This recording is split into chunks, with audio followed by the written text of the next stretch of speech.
What's up sa inyo katapangay boys and girls? Marahil isa ka rin sa mga napapahanga at naiinis sa kanyang mga swag moment. Isa sa itinuturing na haligi ng Philippine Volleyball at halimaw sa loob ng court. Mula UAAP hanggang international tournament, nangingibabaw ang kanyang husay at galing sa volleyball. Kaya naman sa video na ito ay pag-uusapan natin ang binansagang swag queen ng Philippine Volleyball, ang nag-iisang kapitana Chang Abby Mariano.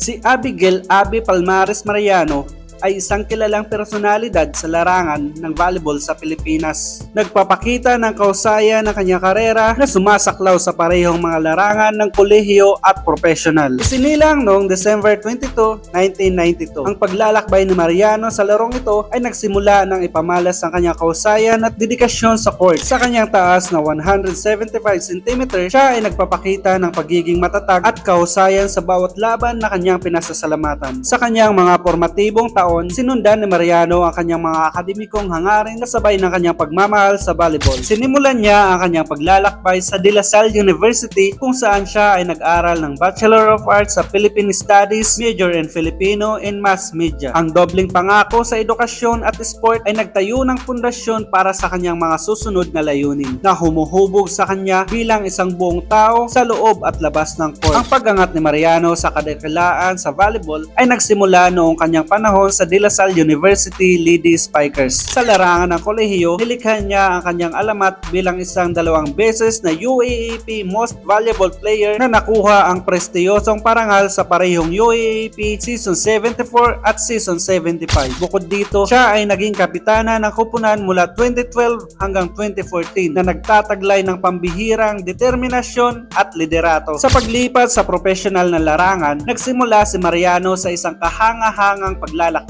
Iniwan ang isang hindi mabubura na marka sa iba't ibang liga. Nagdebut siya sa Philippine Superliga o PSL kung saan siya ay nakuha bilang second overall draft pick para sa AirAsia Flying Spikers sa season ng 2024. Bago ang kanyang panahon sa AirAsia Flying Spikers, nagpahusay si Mariano ng kanyang mga kasanayan sa mga kilalang koponan tulad ng Don Antonio Memorial Academy at De La Salle University Lady Spikers mula 2019 hanggang 2014. Sa kanyang buong karera, ipinakita ni Mariano ang kanyang kakayahan sa iba-ibang mga koponan at liga. Sumali siya sa Shikis V-League na kinatawan ng Meralco Power Spikers at pagkatapos ay naglaro sa mga court ng season ng 2015 ng Philippine Superliga kasama ang Petron Blaze Spikers. Bukod dito, lumampas ang kanyang talento sa pambansang hangganan habang naglingkod siya bilang isang guest player para sa Futon Tornadoes sa 2016 Asian Club Championships na pinalakas pa ang kanyang katayuan bilang isang matibay na puwersa sa larong ito. Kabilang sa mga kahanga-hangang tagumpay ni Mariano ay ang kanyang matagumpay na panahon sa IFTO Logistic Cargo Movers kung saan siya ay nakakuha ng pinaka-aasam-asam na titulo ng 2017 PSL Grand Prix Conference Championship. Ang kanyang mga kontribusyon sa koponan ay nagpapakita na kanyang kahanga-hangang dedikasyon at kahusayan sa paglalaro na pinalakas ang kanyang alamat bilang isang tunay na icon sa volleyball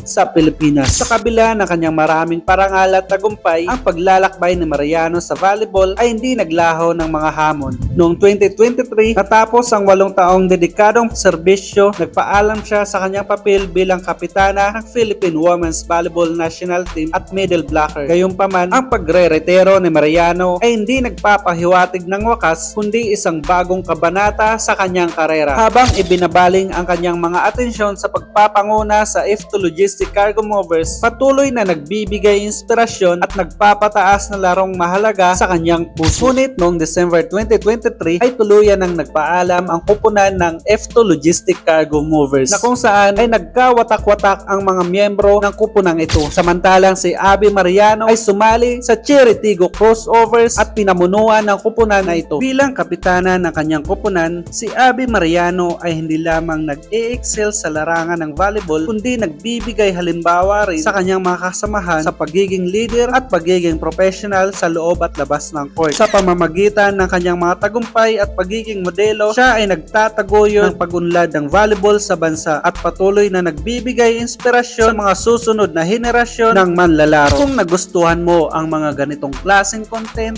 ay paki-like naman po at mag-subscribe ka na rin para na rin sa pagsuporta sa channel na ito. Maraming salamat.